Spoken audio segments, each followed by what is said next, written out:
Chapter 10. Cleansing and Purification. We must start on the lowest vehicle, the physical body, and gradually work up to perfection of mind and spirit.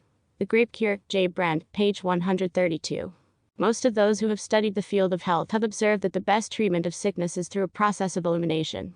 The sooner the toxic elements in the body are eliminated, the sooner the body returns to good health. Illnesses such as cancer rarely grow overnight, and it takes time to completely dissipate them. By consistent purification, exercise, faith, and proper eating, those diseases can usually be eliminated from the body. To purify your body and restore good health, the impurities need to be cleansed and flushed out. All the garbage and junk that have been collecting through the years can eventually become a burden and a dangerous source of poison to the system. The drugs, chemicals, and fat that come from poor eating are piled up in nooks and corners of the body and must be released and purged, or they could clog important organ functions. Fasting is one of the best methods of purging the system. Dangers of eating red meat. Eating red meat frequently is one of the most common methods of bringing foreign chemicals and drugs into the system.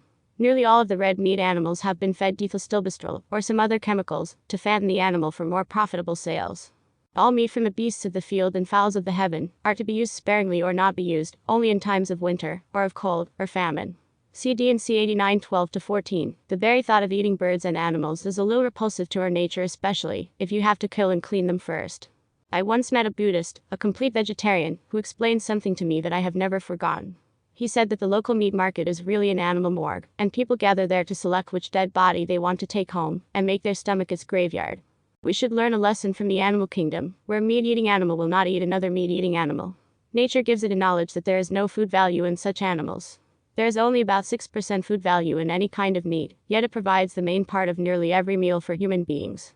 It is almost a daily menu for people to have ham, bacon or sausage for breakfast, a meat sandwich, beef soup or hamburger for lunch, and then come home to roast beef, pork chops, meatloaf, or steak for supper. I worked with a fellow who grew up in Iowa and worked at a slaughterhouse. He said for the rest of his life he would never eat hot dogs or cold meats, because he saw what went into them, and we call that good food. Some of the chemicals put into animal feed are designed to create a watery fat in the animal, and thereby make a bigger animal at sale time. Cattlemen usually care less, or are completely ignorant of the dangers of using these drugs, and they feed them to the animals right up to the time of butchering. Cattle are supposed to be restricted from chemicalized feed at least 4 days before slaughter. These drugs are then passed on in the meat, and the customer ingests them into his body, where they do the same thing to humans that they do for cattle. Meat-eating Americans are often pudgy and filled with watery fat from chemicals they know nothing about.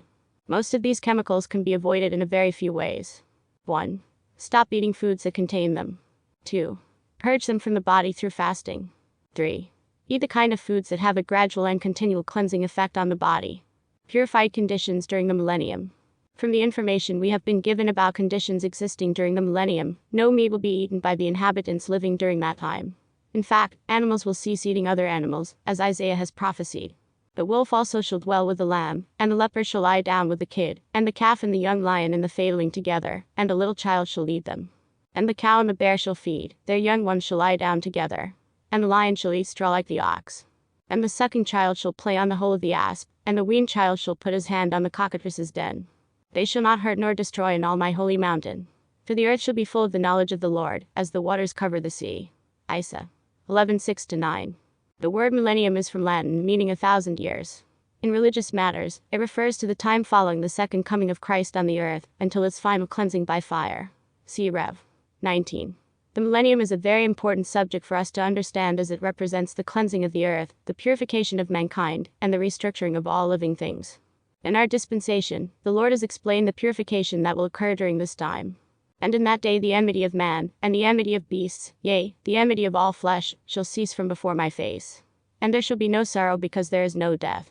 In that day an infant shall not die until he is old, and his life shall be as the age of a tree, and when he dies he shall not sleep, that is to say in the earth, but shall be changed in the twinkling of an eye, and shall be caught up, and his rest shall be glorious. D&C 101:26, 29-31. Trees live to all different ages. Some, such as the oak, live past 200 years, while others may live up to 700 years. When Joseph Smith wrote the Articles of Faith, he stated that we believe ... that Christ will reign personally upon the earth, and that the earth will be renewed and receive its paradisiacal glory. Article 10, Joseph is saying that the earth will be in a condition similar to before the fall of Adam, a state of paradise. Even for several generations after the fall, man lived from 300 to 900 years of age. Such will be the condition of the terrestrial bodies of men during the millennium.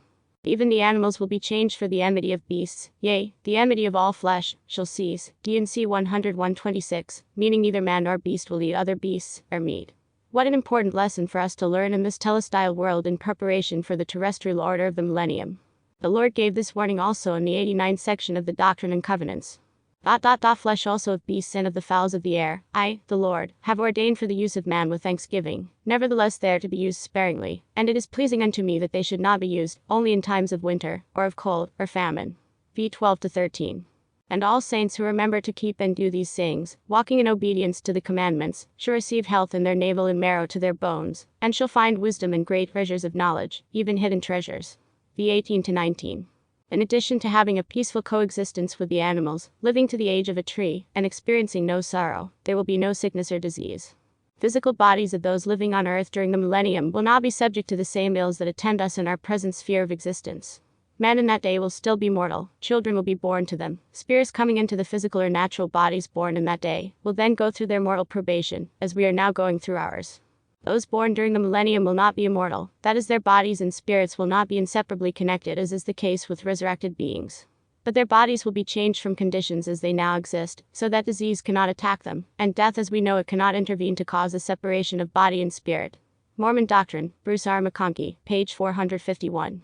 And because of the purified condition of those living during the millennium, great treasures of knowledge will be revealed to them. In this premillennial age, but we do not have the fullness of truth, many glorious gospel doctrines have been known and taught in previous dispensations, which have not as yet been restored to us. Such was the case, for instance, with Enoch and his people, with certain of the Jaredites, and with the Nephite people following the ministry of Christ among them. But with the dawning of the millennium, the restoration of all things, which God hath spoken by the mouth of all his holy prophets, since the world began, shall be completed. Acts 3:21, as Nephi expressed it, all things which have been revealed unto the children of men, shall at that day be revealed. Tuna. 30:15-18, D&C 121:26-32, the sealed part of the Book of Mormon, for one thing, probably will not come forth until the millennium. In addition, millennial revelations will bring to light truths never before manifest to any mortal.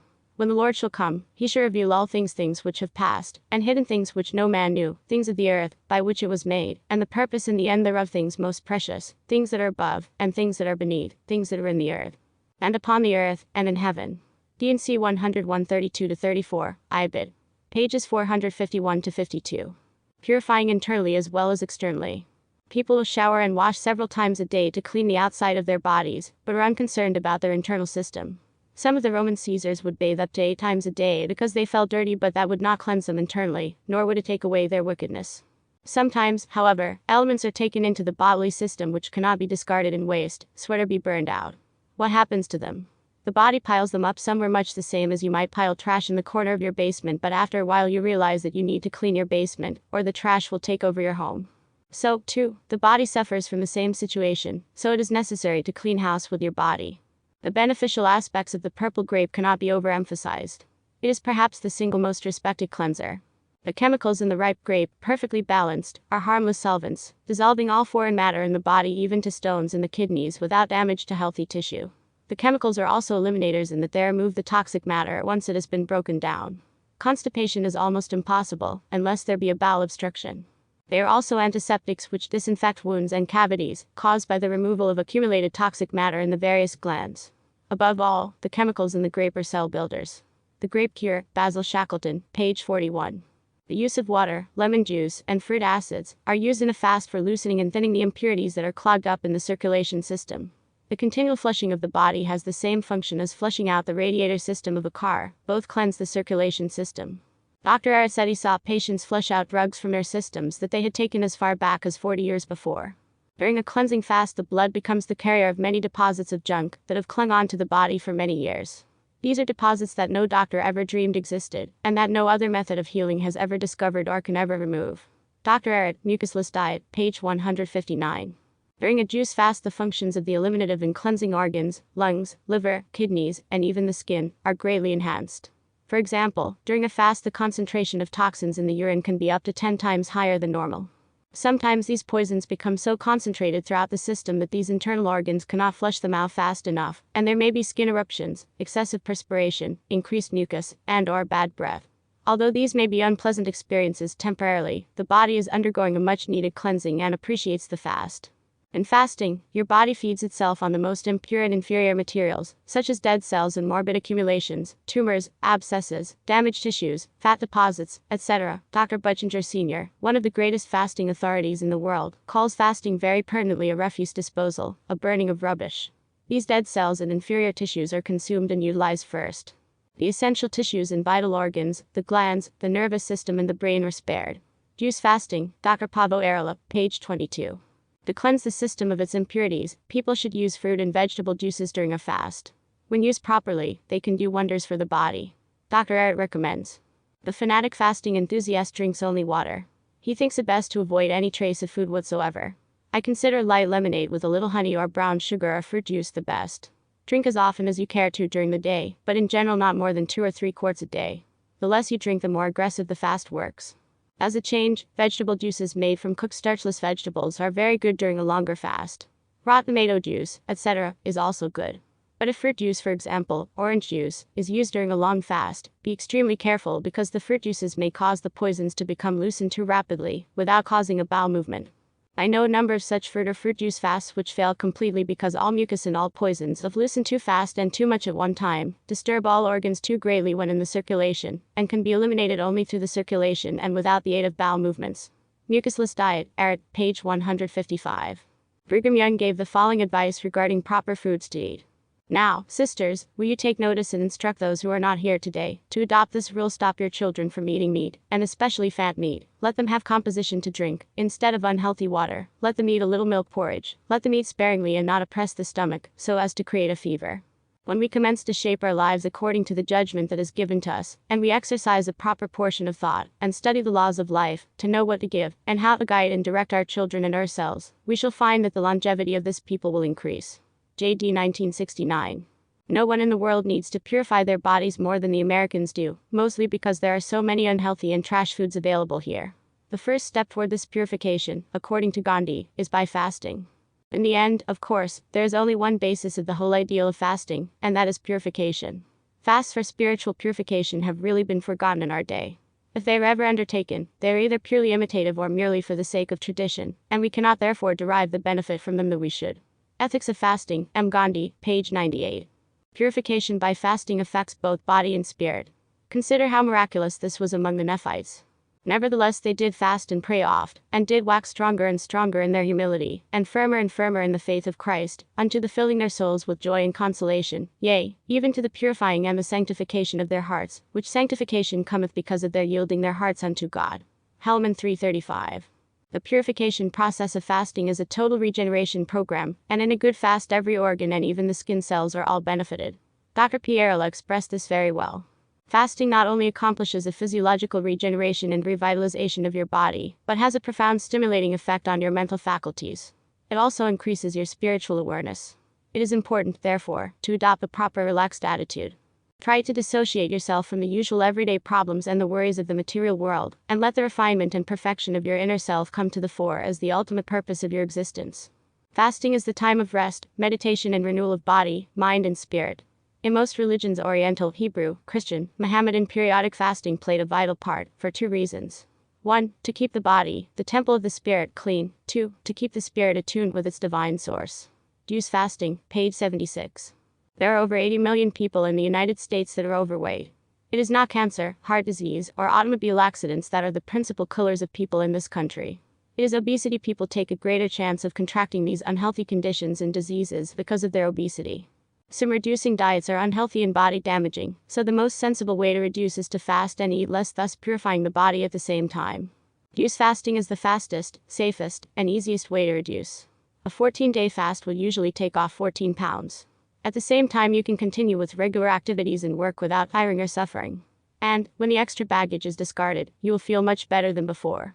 Through the cleansing and purification of the body by fasting, other effects will also be manifested, such as visual improvement and clearer thinking. Your concentration and thoughts will rise to a better level. Your attitude will change towards the creations of plants, animals and the earth itself. Your life will take on a more healthy and brighter perspective. This has to be actually experienced, however, in order to better understand and appreciate this miraculous change.